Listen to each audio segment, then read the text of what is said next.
the same, but SP2 we can separate different strength.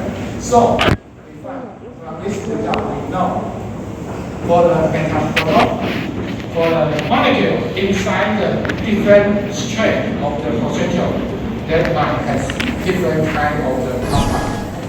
So the next step we just want to know what kind of compound inside the strength, and we can pick up which strength we want to do the research.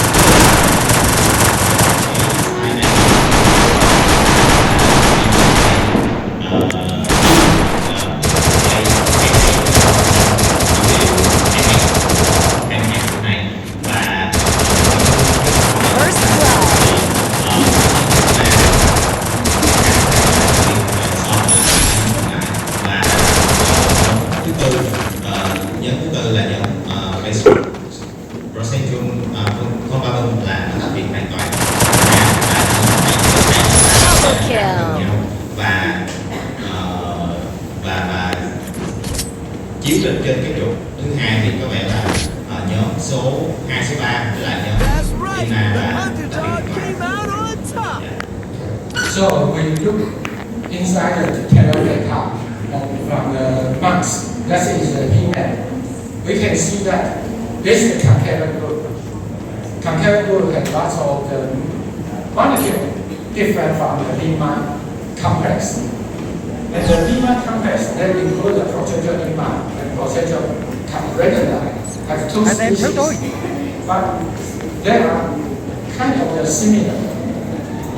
So, what kind of molecule we are interested in? Đây là kết quả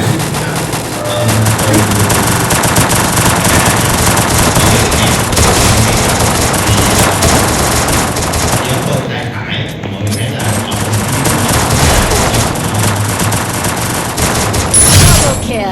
this one is the most contained, yeah. Bên tay phải cái màu đỏ là tất cả các nhóm contained và bên tay trái là 3 nhóm còn lại, và trong đây thì sẽ có trước hết cái màu đỏ đó là hai cái nhóm chất trọng mà Yusuf có đề cập tới ban đầu từ cái nhóm dinoflagellate này, thì mọi người thấy là màu đỏ thể hiện cho việc là cái intensity nó rất là cao. Em theo tôi.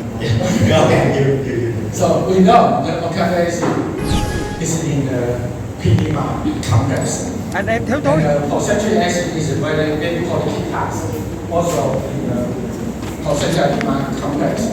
But not all of the strength at the concentric acid. And the container, we will have the cytotoxic acid for all of the strength. We will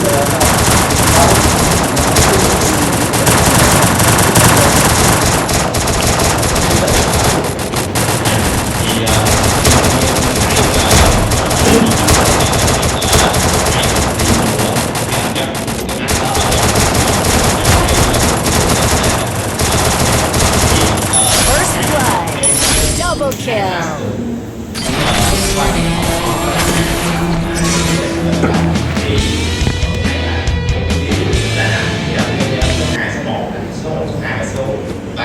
Và cái nhóm container nhóm số 4 thì có vẻ là và có nhiều cái hợp chất là cái tác dụng phụ tác dụng phụ sai phép tác dụng phụ mà sẽ nhắm tới ở phía sau. So this is